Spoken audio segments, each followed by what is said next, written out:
Thank you for staying with us on the AM show. We get now into the very hard issues of our economy and where exactly we're headed. Is this ship redeemable?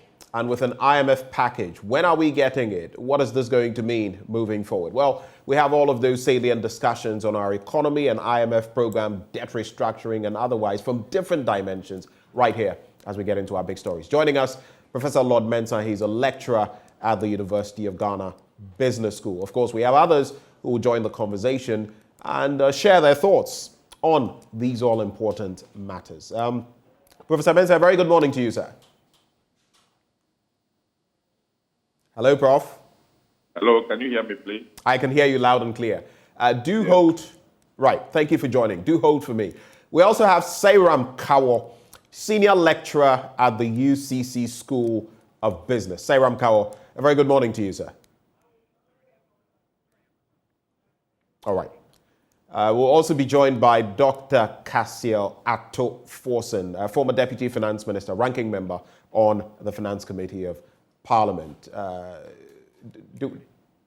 All right.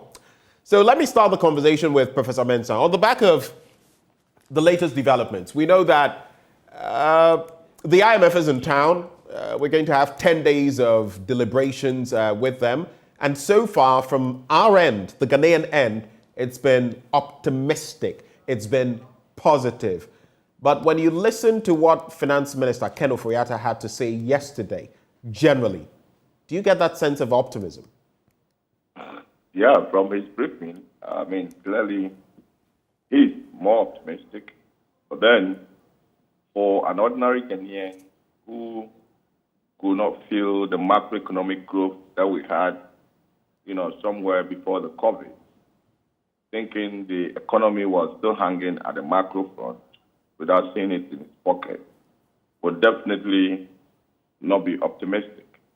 Because we had the economic growth, we saw economic growth about 7%, thereabout, somewhere just before the COVID.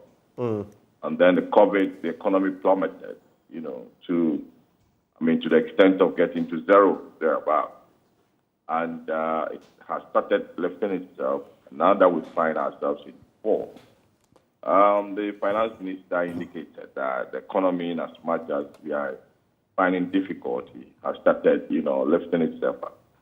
But then having that history in our memory as the ordinary Ghanaian, obviously, the 4% growth, we know very well that it will not trickle down to, our pocket. So the economy in general has been, at the macro front, realizing some time ago good indicators and all those recently that we have inflation going up to 33.6% exchange rate. 33.9. 33.9. Exchange rate lifting itself above the 10. Even before the COVID, we saw serious improvement. But then the ordinary Ghanaian was waiting for the economy to reflect in his pocket. But it couldn't reflect. Then we started having this problem of a force majeure, like COVID, and then, this Ukraine war coming, somewhere in January, February this year. So effectively, from his end, he's managing the macroeconomy, and he seemed to be positive about the signals on the ground. And of course, he being the minister and the engagement they have with IMF, obviously, it is anticipated that he is more optimistic. But from the ordinary Ghanaian perspective, I don't see any optimistic, kind of certainty in the whole thing. But you see, the engagement with IMF, I see it to be more or less long overdue, because if a country that is well prepared to engage IMF, we should know very well that, our debt is going to be the main issue on the table. Because if you go back to the IMF website and the World Bank website, in July 2021, they did debt sustainability analysis on Ghana. And for overall debt, both domestic and then, external debt, they classified us to be highly distressed. And even on the external debt alone, they gave us the same classification. They did not separate the external from the internal. So the internal wasn't that sure. So effectively, as far as our debt sustainability is concerned, 2021, we were distressed. And then every country that goes to the international market, I think it was only this year that we couldn't visit the market. There is a regular debt sustainability analysis you must do. And this debt sustainability analysis will give you a balance as to how much financing you will need. And at the same time, what you'll be able to pay. So if, as a country, we tend to be doing continuous debt sustainability analysis, at a point in time that our borrowing was, hitting 80% and above of our GDP, we should have, gotten the clue or gotten the hint that we've gotten to a point where our debt is not sustainable anymore. That should be a regular, annual thing that must be done by the finance ministry to determine how much we can borrow and how much we can pay. So effectively, now the IMF is going to do that sustainability analysis. I don't know where that is coming from. Because if we do prudent financial management, public financial management, you should ascertain your ability, how much you'll be able to pay, and how much you can borrow. So the engagement with IMF means saying that they're now doing debt sustainability analysis on Ghana. If I go to their website and I see Ghana's debt, both domestic and the overall debt, being, distressed, from 2021, July to now, I see some, fiscal commitments from government. The minister was not that clear on the impact of those fiscal commitments. Because somewhere in February, in March, we got a brief from the minister indicating that there's going to be some sacrifice as far as discretionary expenditures are concerned. He was supposed to give us the indication as to how much we've been able to save as a result of some of these measures that were put in place. Somewhere in March. We didn't see all these things. So effectively, it is something that we must worry. But I think strategically, right, the IMF is also looking at our posture, in our next year's budget. Whether we're going to be aggressive in our spending, and I know very well that we can't afford to be aggressive. We can't, not at all. So they want to see our posture in the next budget, how government is going to go about its revenue enhancement strategies, whether to improve on the, I think the minister indicated it, whether to improve on the e-levy, or possibly looking at the discretionary expenditures and all those, how they're going to continuously track this, expenditure. It is very, very tempting. If IMF should give us hearing within this time to the time that we'll read the budget, it will be tempting to have that kind of behavior to say that we have IMF backing. And as a result of that, that policy credibility that we've been calling for every time, we have it, and then we may expand our debt again. So I think strategically the fund is looking at, tactical delay in a way to look at how we position ourselves as a country to go on with the program. But as a country, we cannot go on with the program when we continue to have this aggressive nature of borrowing and then reading budget, which we know very well that the financing of the deficit will be a problem and all right. this. So effectively, I think strategically the plan is waiting to look at how we position our budget for the 2023. That will be ready in November this year to accept the program. Because, if you look at the history, the program has always been on reduce your expenditure and then, cut down, find other avenues of raising money.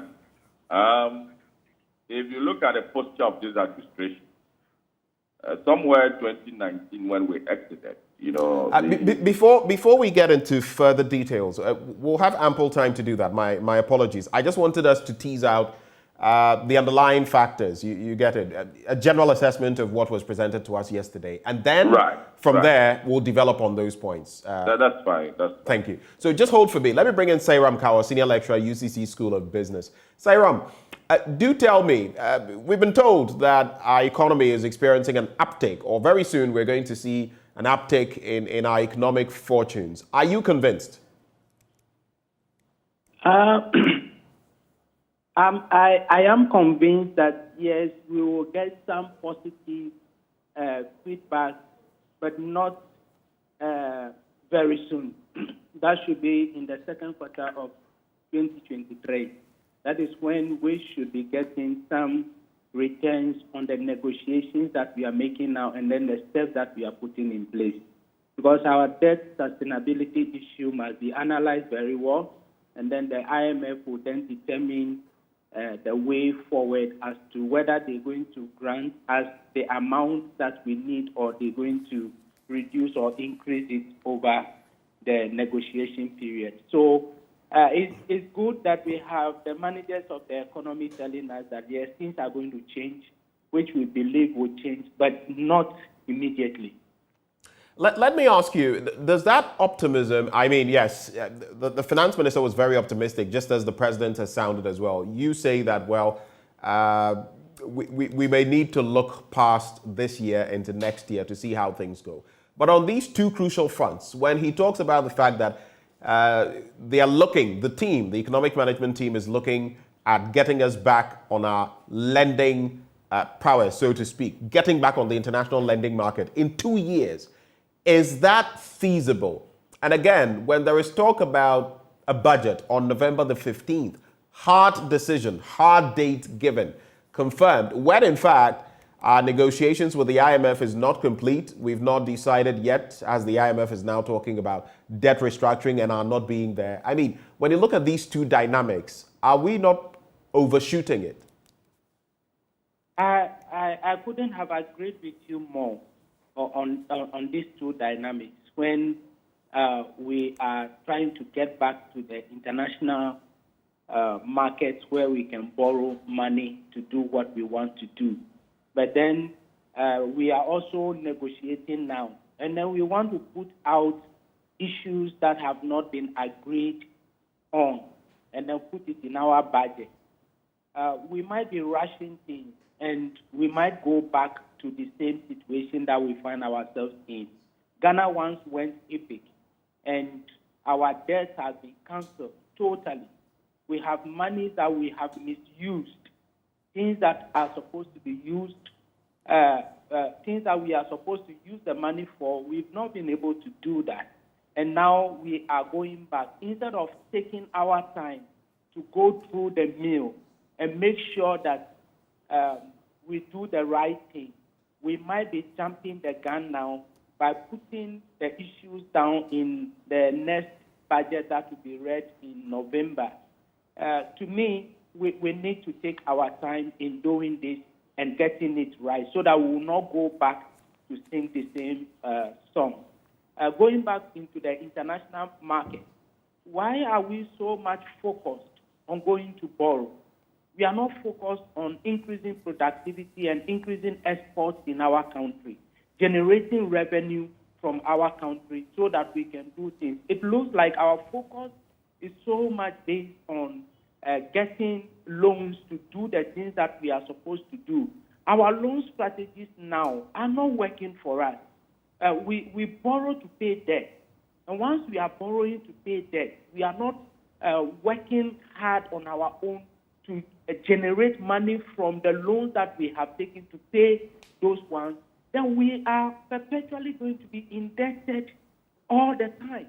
And so the managers, if they are not telling us what we are doing within to generate revenue, in order to pay these loans.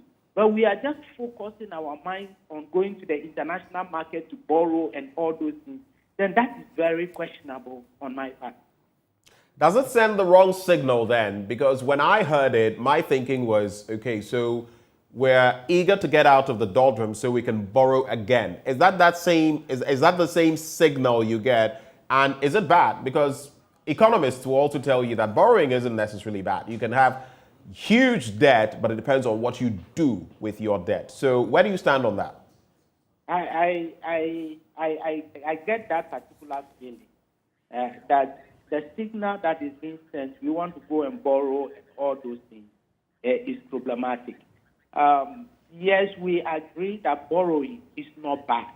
Borrowing is good. You can have very huge debt, and then once you use that particular debt in productive ventures, and the debts are paying for themselves, then it is good for the business, it's good for the economy.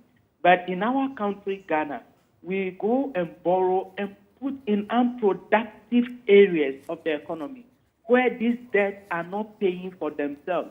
We have neglected the use of the sinking fund that is placed in the Public Financial Management Act. That is supposed to accumulate funds so that when the debts are supposed to be paid, this amount in the sinking fund could be used for the payment of these debts. We have neglected on that. So we borrow money, do the thing, and the things do not pay for itself. So if we take money and put out roads, hospitals, markets, they should be able to generate the necessary funding that we will use for the payment of this loan. If we are not thinking about that, but we want to go to the market and borrow to pay debt, then our interest payments on these debts are going to overshadow the main debt itself because we are not generating value from the loans that we have taken. It is good for the managers of the economy, the presidency and the Ministry of Finance, to take tough decisions that if we have taken this loan, the loan should be able to pay for itself. So the last time he hinted, the Minister of Finance hinted on that particular one that, yes, the Temamoto Way extension that they are going to do, when they finish doing it, they are going to tow that particular road so that the tolls will be able to pay for that. That is the way to go. We need to take tough decisions. We have some monies that came out of the HIPIC initiative that was taken from the World Bank and other donor agencies. But these monies have been given to businesses. It looks like free money that is given to them. There is nowhere in the world that people will give out money free of charge for businesses to use when we don't even check whether they are using these monies appropriately. So we need to change our ways of doing things. Otherwise, when we are talking about let's go for loans, and we are not putting it in the productive sectors of the economy, then I'm sorry, whatever we are doing will go back again to the IMF in some years to come. Sarah, hold for me. Just hold for me. Let me bring in Dr. Cassiel Atto-Forson into the conversation as well. Doc, a very good morning to you.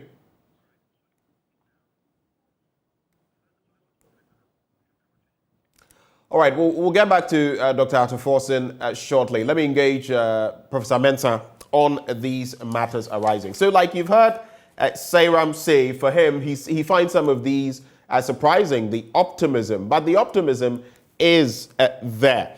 When you look at the fact that a 5-member committee is going to be set up in the coming days to cover the entire finance sector from banking to insurance and all of that. And you also have Ken Ofori-Atta, finance minister, in there. I just want to ask this briefly before I move on to my substantive question. Are you comfortable with the finance minister spearheading this? And the only reason I'm posing that question is some say on the back of what we've seen, even if he remains finance minister, he shouldn't be the person leading the charge. Do you think differently? Yeah, I do. If you have a committee that is looking at the possibility of Ghana's way of absorbing some of the economy in general, absorbing some of the possible restructurings that are likely to happen, I think it should be an independent, committee. But for me, where I sit, I don't even support the idea of the committee. If we are doing debt sustainability analysis, and we also want to know the impact of some of these haircuts on our economy, because this is an economy where investment has been skewed towards government, bills and notes. Clearly, if you look at the Pensions Regulatory Act and the portfolio allocations that are done for pension fund managers strictly, and the range that has been provided in terms of allocation, you clearly see that chunk of them goes to government bills and notes. Now, if you take the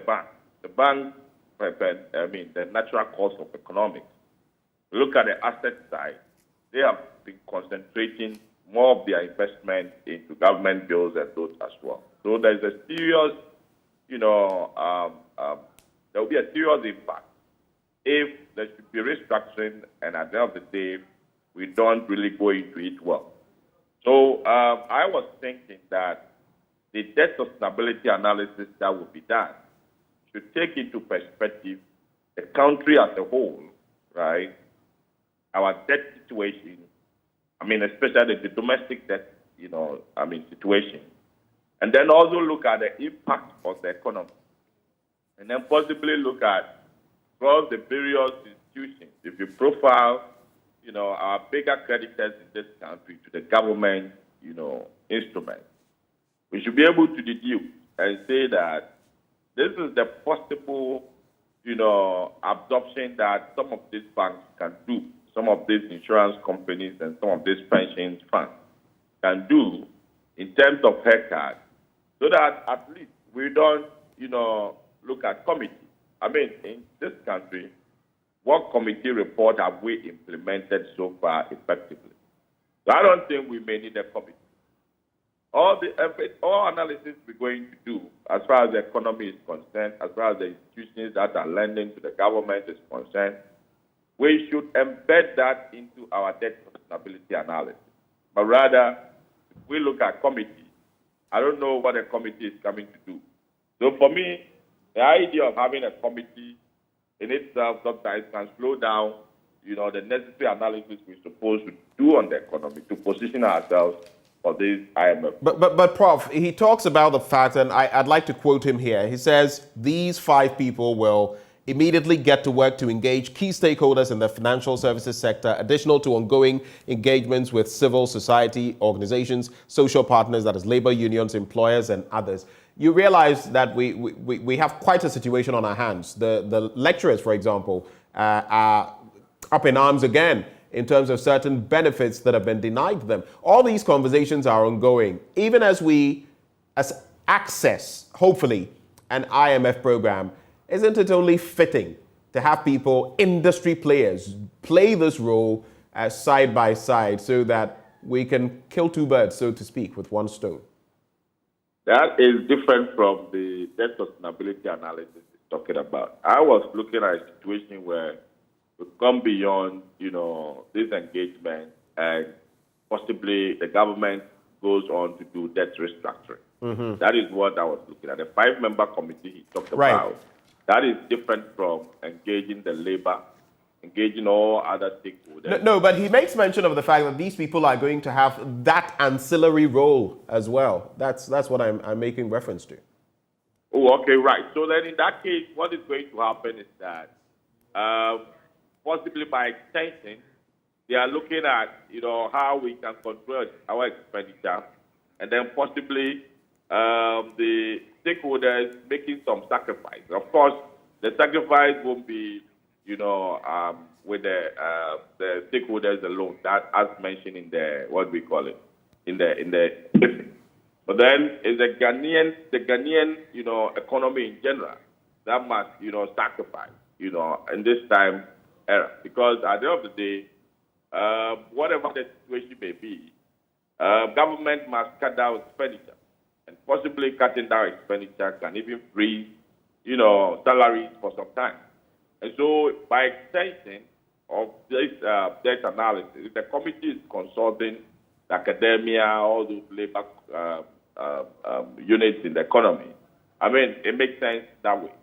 But then where I'm coming from is that if we are going to do debt sustainability analysis, then that committee, that the 5-member committee, shouldn't have the mandate of looking at our debt. But however, the debt sustainability analysis that the IMF is doing should be encompassed, should be in such a way that they do the analysis of the economy and then also take into consideration the creditors of the creditors of the economy as well. So effectively, that's where what I'm looking at. So, of course, he's writing, the finance minister, on the 3.4 percentage growth outturn in quarter one, 4.8 in quarter two, to say that, look, like I intimated earlier, things are not as bad as we may think, and that things are going to get better, maybe sooner rather than later, contrary to what we've been told initially. But when you get to the bit about debt restructuring, which you've been talking about, it is clear from what he says that no, it's practically not been tabled. We've also heard from the IMF come to say that it is early days yet for us to be talking about debt restructuring. Yet, that question has been put out there.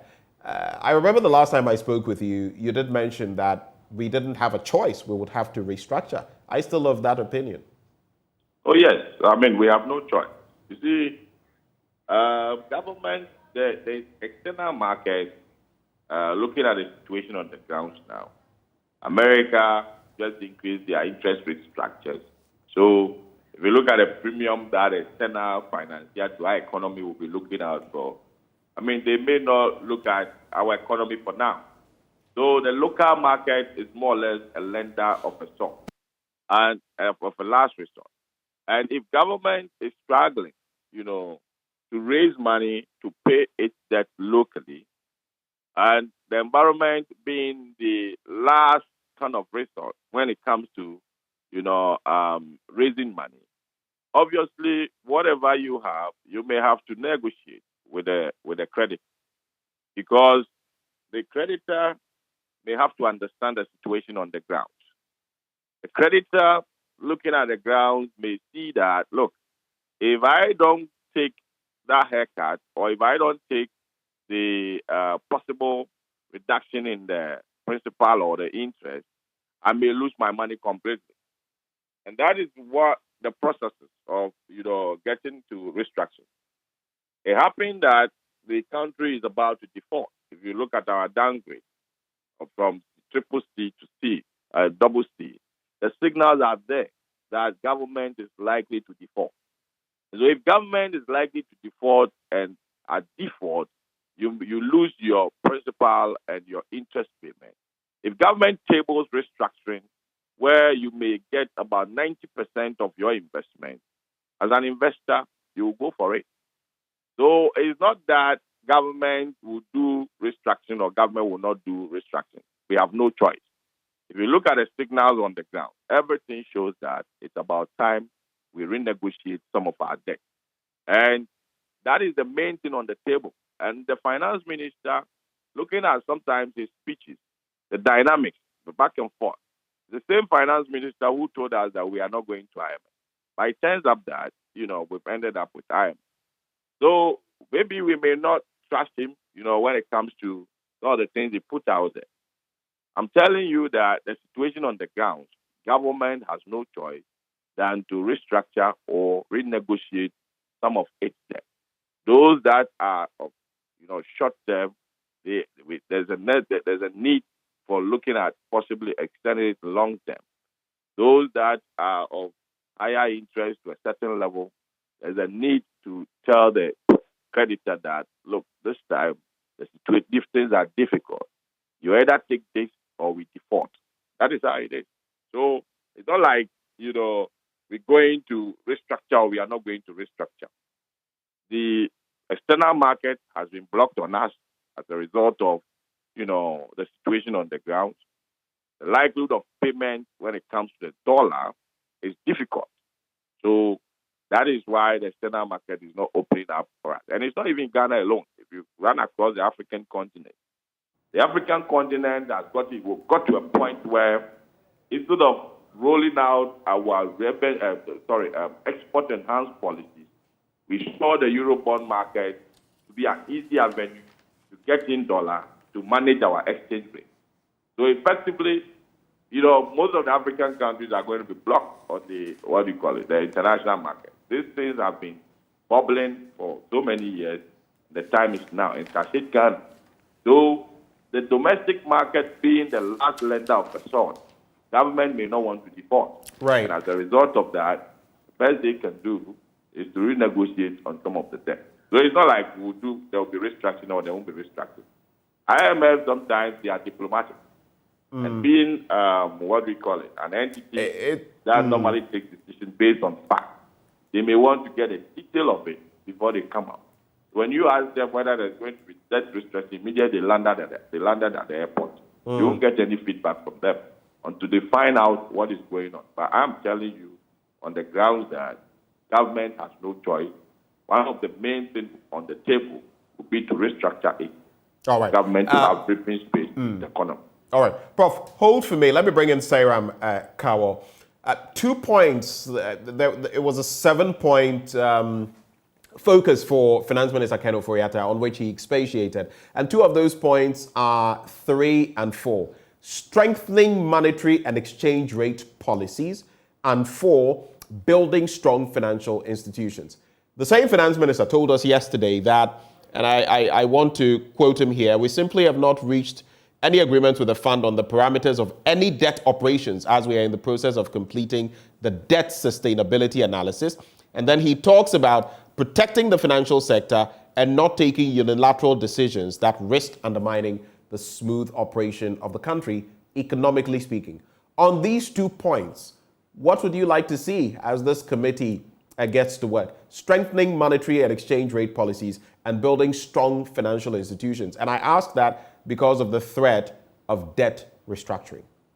All right, thank you very much.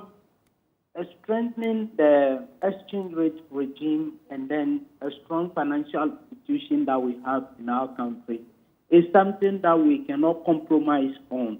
And we have no option than to make sure that we do that. It is one of the mandates of the Bank of Ghana to do. And if you see the Bank of Ghana Act, it states that they must ensure that we have a stable foreign exchange regime and then a stable monetary policies that are there. And then we have a strong financial institutions that would be able to foster business in the economy. Bank of Ghana is also supposed to create employment and make sure that inflation is minimized.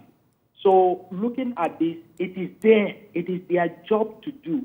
They are not supposed to wait for IMF to come and do that. I am even surprised that is part of the points that they are taking to IMF. These are things that we are supposed to do in our country without external involvement. And so we have left our forex market open. We allow individuals, companies to trade in the currency anyhow.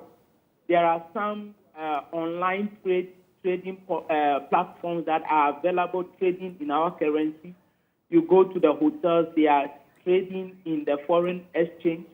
We have black markets booming all around the corners of the country. You can go anywhere and they don't demand any document from you, and they do that. So it is time the Bank of Ghana, with the Ministry of Finance, put up a strong team to go around the country and do some of these things.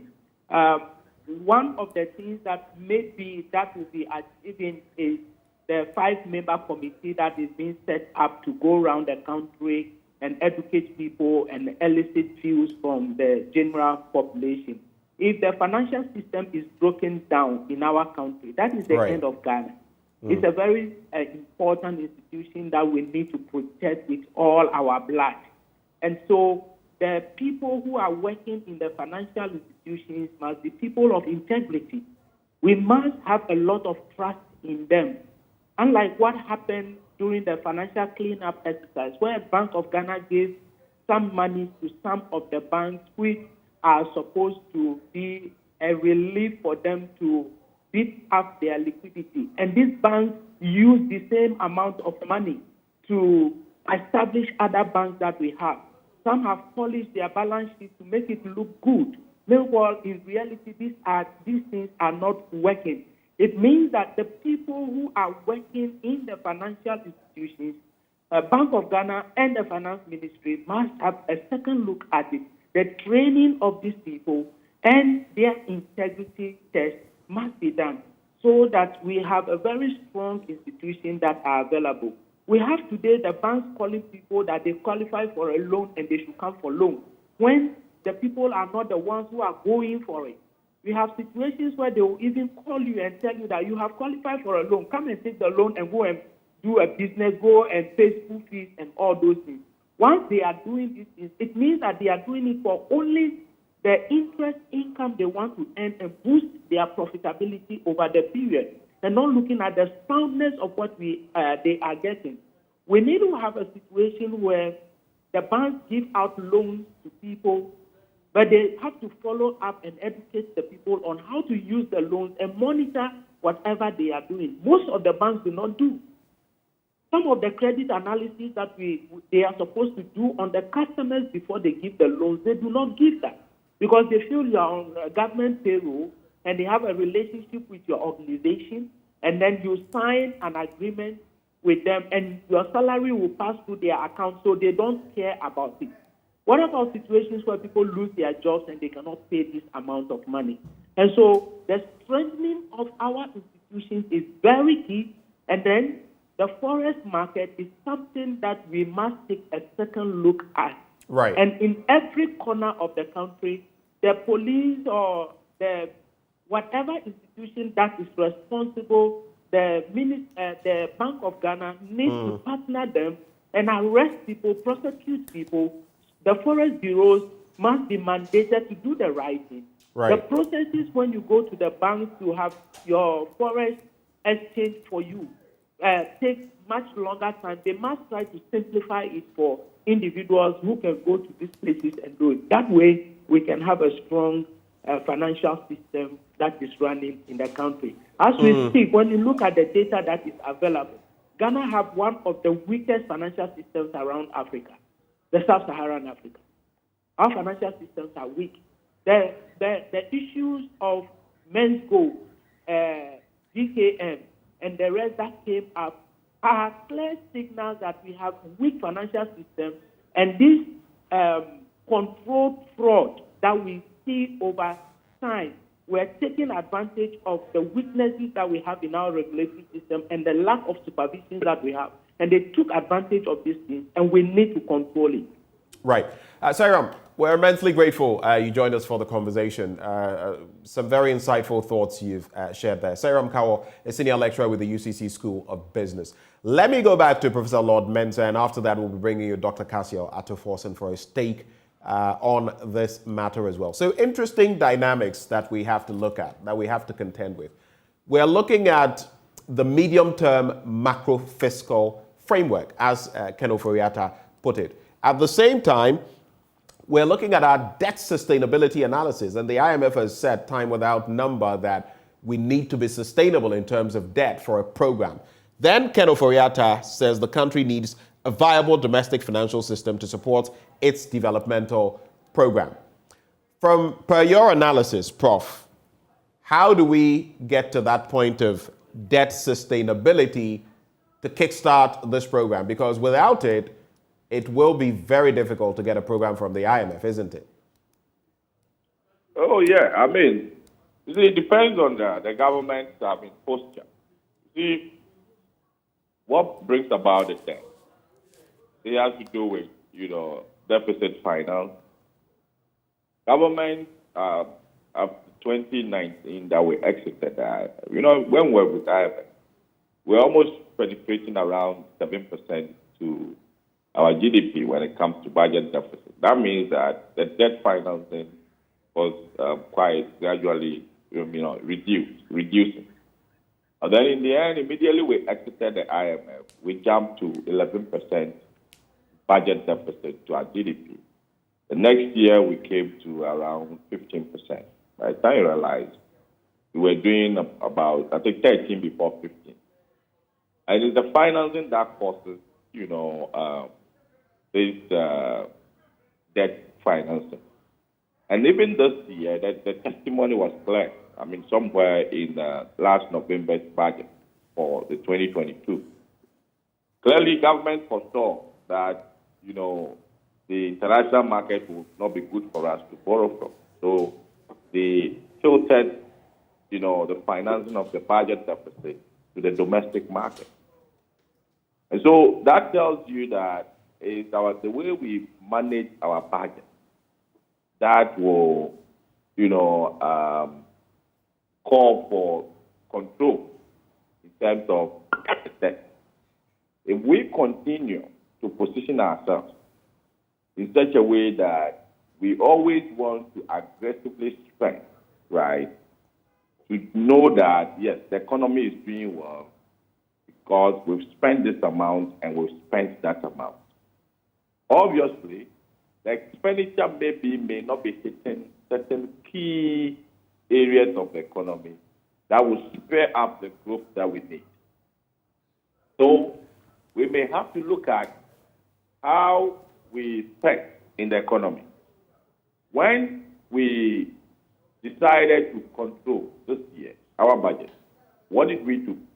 The finance minister in the last the briefing that we're discussing now indicated that they started giving a signals of cutting, some discretionary expenditures.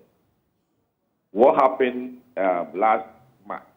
He gave the signal that some purchases of new vehicles and all those, they're going to, abandon them, and then look at, some other discretionary expenditure to the extent of capital expenditure, being reduced by 2/3 or so of the target.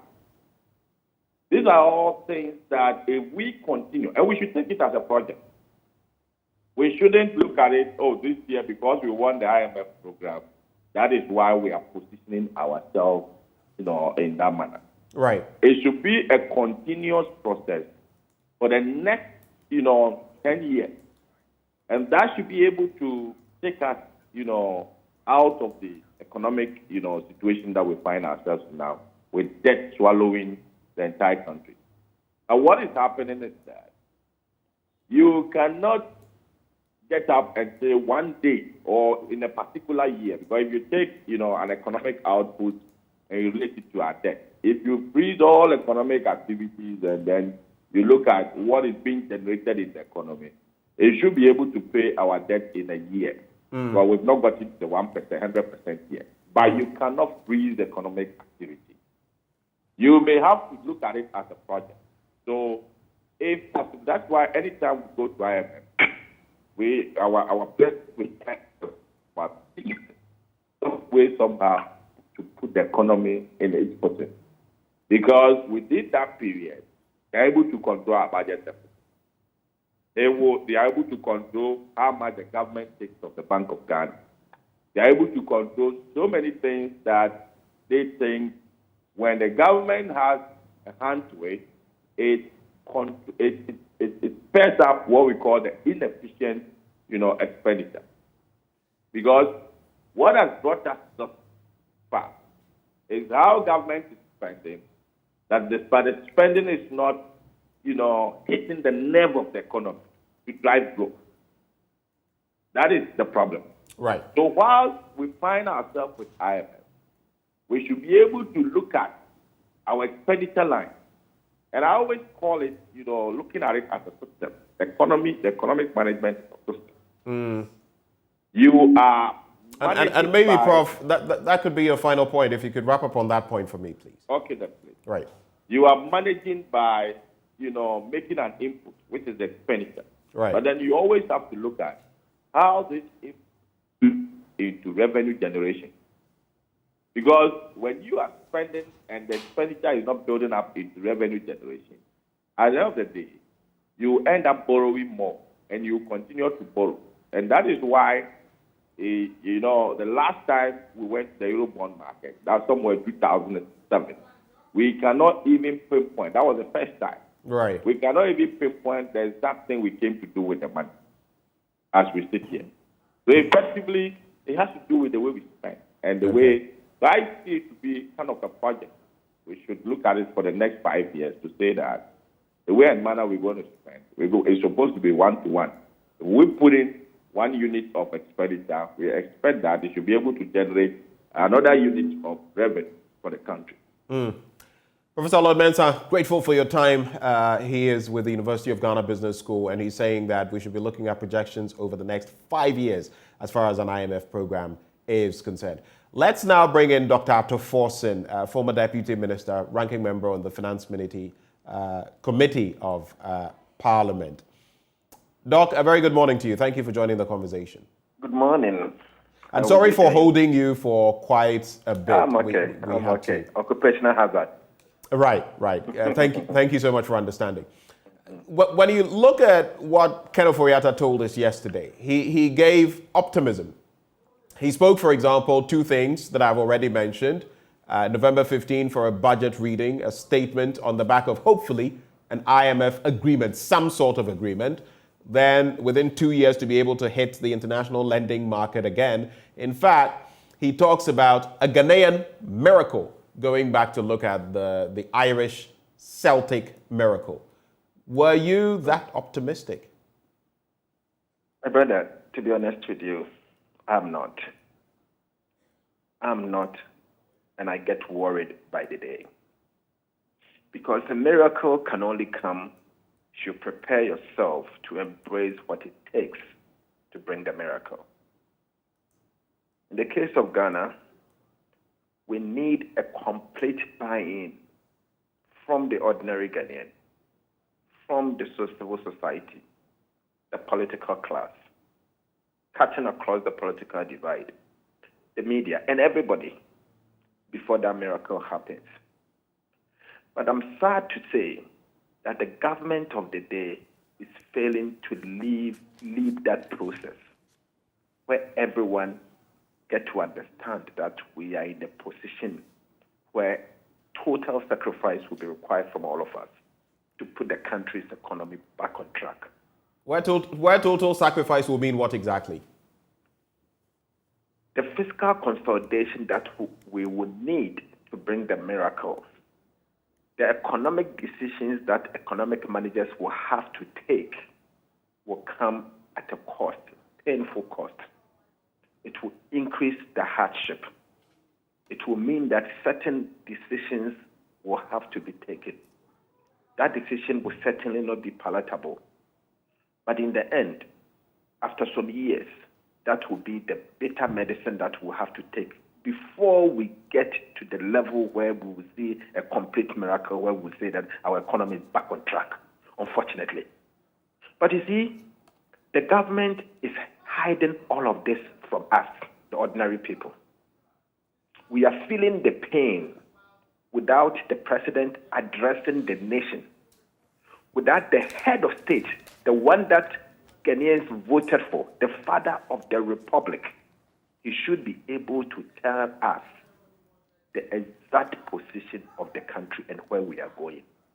Sadly, he's keeping away from us. That, for me, will be the center of everything.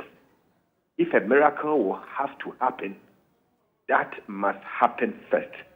And that will mean, as a nation, we should be ready to take that decision. A decision that will bring short-term pain, short to medium term, because it's going to be 3 years of hardship, intense hardship, before it gets better. Unfortunately, I'm not saying that, so I'm not optimistic. Then the second point. So just to clarify, you're saying we're going to suffer 3 years of extreme discomfort before it gets better. Is that what you said? Big time discomfort. 3 years, if not more. Okay, please go ahead. More, before it gets better.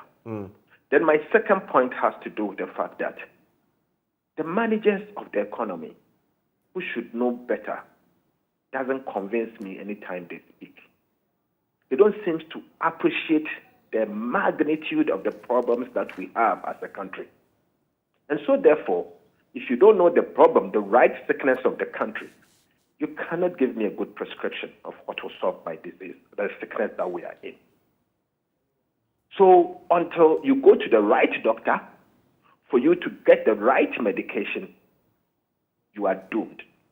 If you are sick, obviously, from maybe a chronic disease and somebody is treating you with paracetamol, your situation will get worse and you can die very early. Unfortunately, that is what it is. We started warning this administration to go to hospital and to seek a medical care early. They said they would treat themselves. And they said, be careful, you end up going to the hospital, the IMF, in an ambulance. Today, we are going into the IMF program in an ambulance. Our economy has simply collapsed. The Ghanaian economy is in big trouble.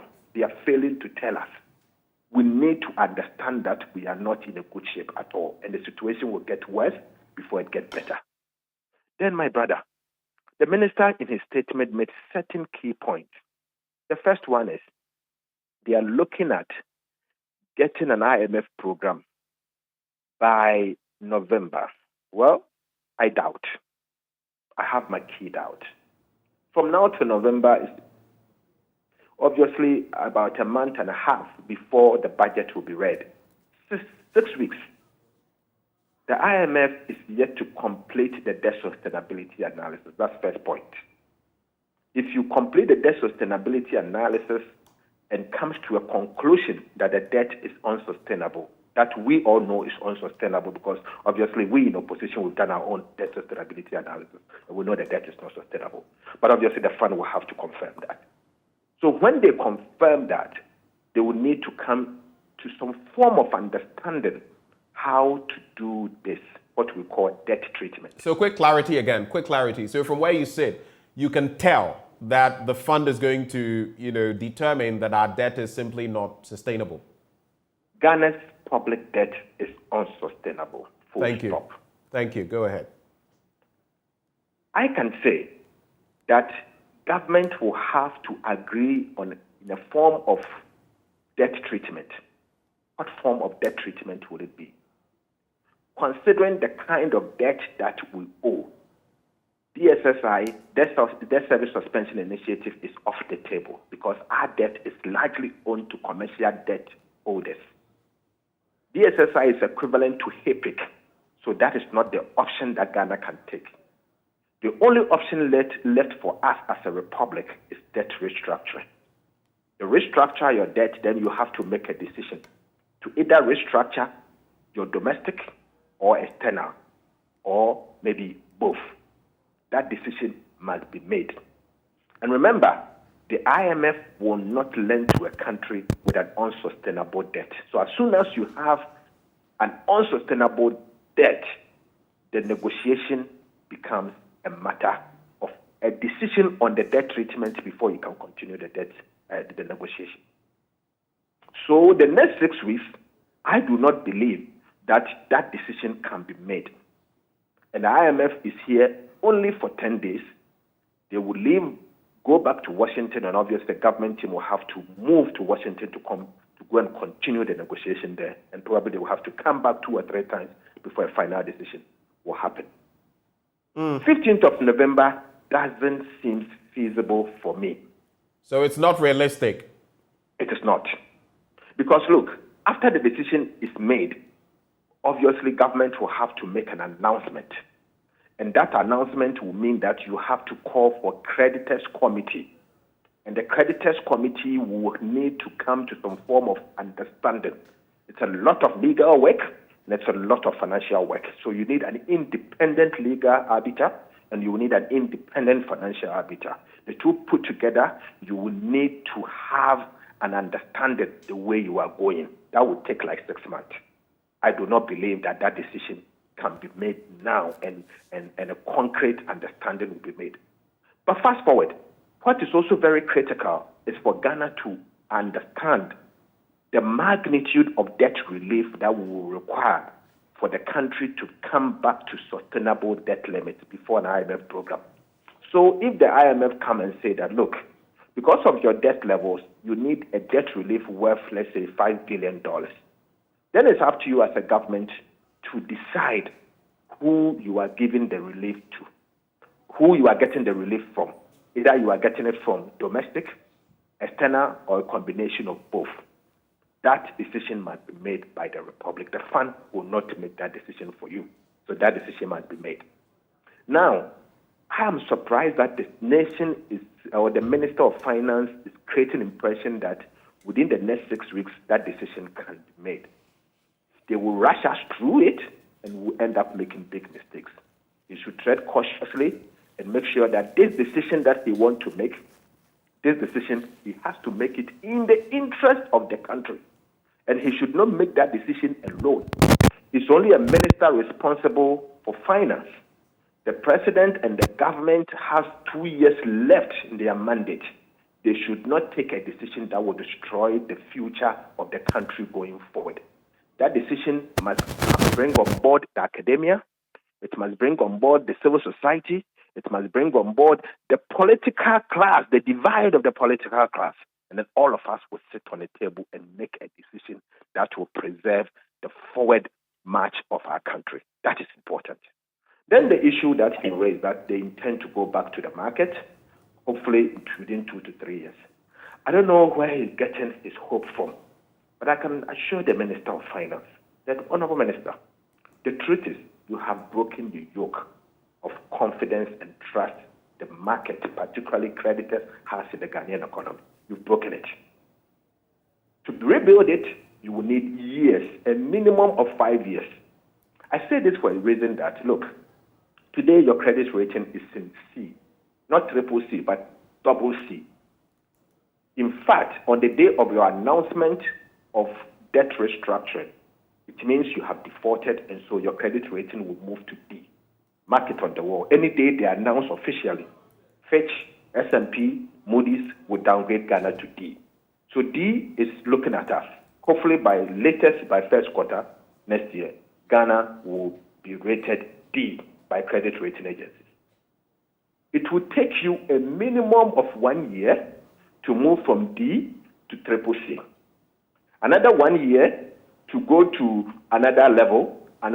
So by the time you get the confidence back, it won't be 2 to 3 years. It will certainly be more than 3 years. And so I'm looking at 5 years or more.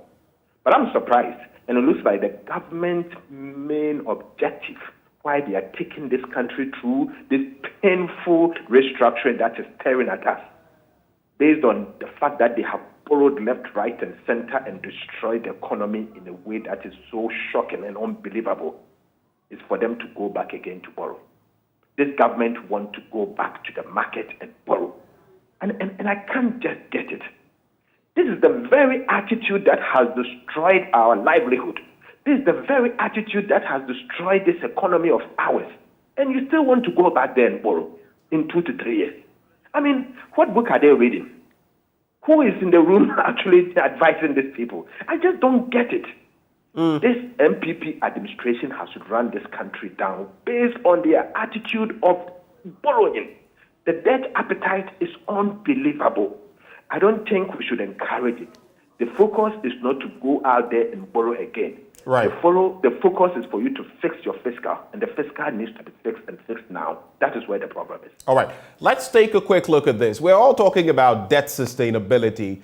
And of course, I do not know whether that can be decoupled from debt restructuring, as we've been talking about. Because yes, our debt must be sustainable. And now some have suggested you must restructure your debt. But interestingly, yesterday, the finance minister told us that there's been no conclusion on that, especially as we heard from one of the directors of the IMF, speaking openly that no, it would be early days yet. It would be too early, in fact, for Ghana to go down that road.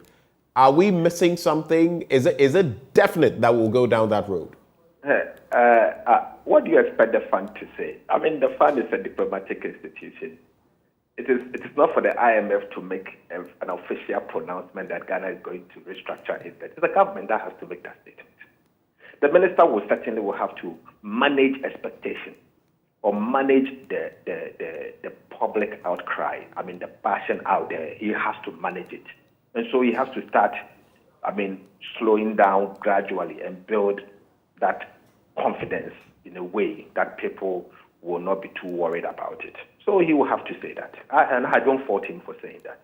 But you see, I can put my reputation on the line. Ghana cannot avoid debt restructuring. Take it from me. Our debt is simply unsustainable based on our behavior. The minister has borrowed in the last 6 years more than any government in the history of the Republic since Kwame Nkrumah. This administration attitude of debt accumulation is just not acceptable.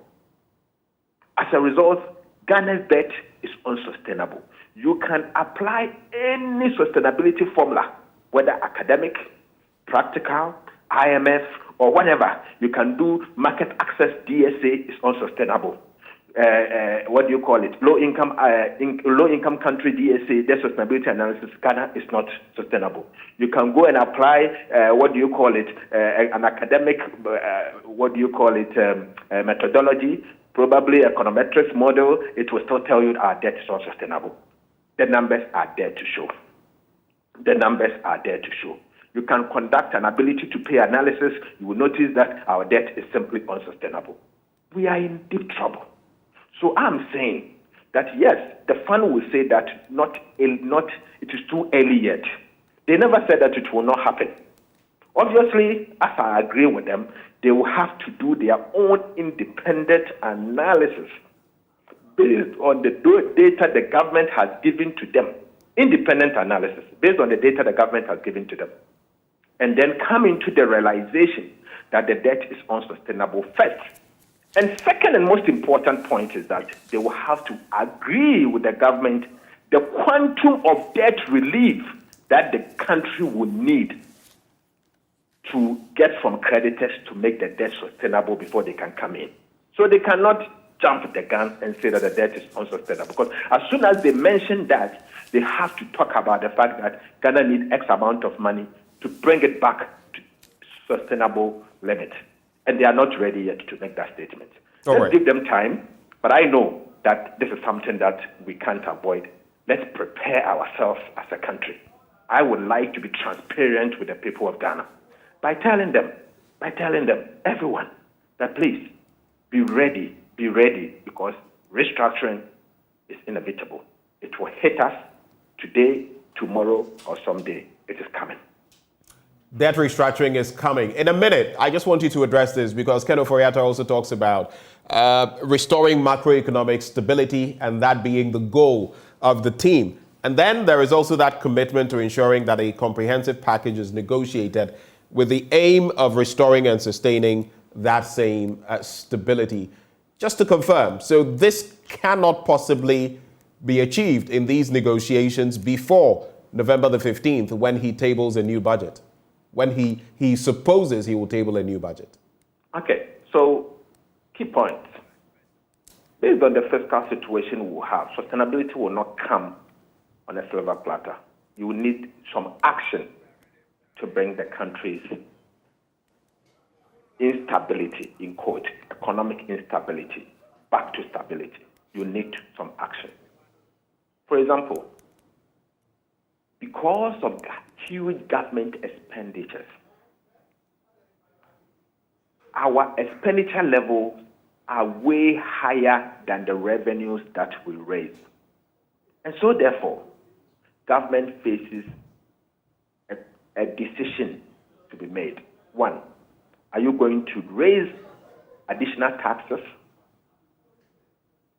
to increase the revenue, and obviously that will catch up with the expenditure to balance your budget, or you are going to cut expenditure to meet the revenues that you are getting to balance your budget? That is a key decision. I believe the time has come for the government to review its lifestyle. The kind of expenditures that is going through our budget need to be relooked at. Some of government flagship programs have been wasteful and useless, some of them, and there is a need for us to revisit them. An example is planting for food and jobs. We are spending so much money, yet we are not seeing the impact. Can't we go back to the table and review it? There's the need for us to review it. We've talked about one district, one factory, where we give huge tax exemptions to some of these companies. Why can't we go back and review it to see whether it's working well or not? And some of them, we are giving them subsidies on the loans they are taking from the bank. The state ends up paying a percentage on behalf of these companies. Is it the way to go? Why so? What is the selection criteria? And is it something we should continue? There are key questions out there. I believe the expenditure needs to be looked at. Then the issue of revenue. We don't really need to increase taxes, in quote, the rate of taxes. But I believe they are low-hanging fruits in terms of compliance. GRA can do better than what they are doing, just by implementing the very laws that they have without increasing the rate. If they sit tight and you give them strong supervision, they would deliver what you need to get. So that is two. Then if you throw out budget deficit, how do you finance it? Is the government going to go to the central bank to always get the central bank to lend to them in the form of printing of currency? Is that what to do? When that happens, what will be the repercussion on inflation? There's going to be huge repercussion. The money growth that we've seen since this administration took office has been gargantuan. As a result, we are paying the price. Inflation is skyrocketing. Today, every other Ghanaian is complaining. And that's why I believe that stability, economic stability, is not math. It's not just talk. It's action. It's your budget that will signal that stability. It's what you do, your behavior, your fiscal behavior, the monetary authorities' behavior that would signal economic stability. So it's not just talk. I want to see it in the next budget. I want to see bold budget. And my brother, let me be honest with you. The next budget is a do or die budget for Ghana. If this budget fails to signal confidence, the repercussion on the economy will be severe than what we have seen. Massive, severe than what we have seen. So let's be careful. Let's advise the minister carefully. And let the minister understand that Ghana does not belong to him or their government. It doesn't. Ghana belongs to all of us. So when we are talking, you should take it on board. It's the people of Ghana that is speaking. Look, the voice of the people is the voice of God. When we speak, we're speaking for him, and he should accept it and implement it accordingly. It's for all of us. Doc, I know I said that was my last question, but out of curiosity, I just want to find out. I know you're a Christian, right? You believe in God? I am. Yes, of course. Right. You also believe in Genesis 18:14. There is nothing impossible for God. Obviously. Okay, so is the battle still the Lord's in terms of our economy? You see, I'm a Christian. I go to church. I'm a proud Methodist. And let me tell you, God help those who help themselves. Help yourself first, and God will help you. You may believe in miracle. You may believe that the battle is the Lord's. But if you keep sleeping and not taking action, it will only get worse. Lord is for all of us. Everybody is crying on him. But help yourself for the Lord to help you. That is what we require from this administration. They should start signaling confidence. They should cut down on their wasteful lifestyle. They should show to all of us that they are committed to preserve the future of our dear country. Then we'll all get on board. They should stop behaving as if the country belongs to them. It doesn't belong to them. It belongs to all of us. Ghana is for all of us. They should listen more. They should do things differently from the past and let them realize that obviously it's not our aim to crash the country. Ghana is for us, and we have nowhere else to go apart from this country. And so if we talk, we are talking to them to straighten them or to take them from the path of unrighteousness that they are going. We believe that this country deserves better than we are seeing, and that is why we are behaving this way. The path of unrighteousness on which they've put us, you say. Just give me a yes or no. So is the economic management team sleeping? Take that again. You made mention of the fact that they are sleeping on the job, so to speak. So is the economic management team sleeping? Is that why we are where we are? I think they've been legendly incompetent. And Okay. their attitude of ineptitude is unacceptable. It's way unbelievable. I mean, a team that sees an accident coming, they decide to do nothing but to throw their hands in despair and create the impression that there's nothing they can do about it. Can you call this team a team? Okay. This is the most terrible economic management team in the history of the Republic of Ghana. Dr. Forson, we're grateful for your time. Thank you. Interesting conversation we've had. Initially, we had Professor Lord Mensah, University of Ghana Business School, Sairam Kawo, UCC Business School, and now Dr. Kasialato Forson, who has also shared his thoughts. He says they are on the path of economic unrighteousness, so to speak. They are sleeping on the job. They are legendarily, I think he said, incompetent. But what will the dynamics in the next few days and weeks show? Time will tell.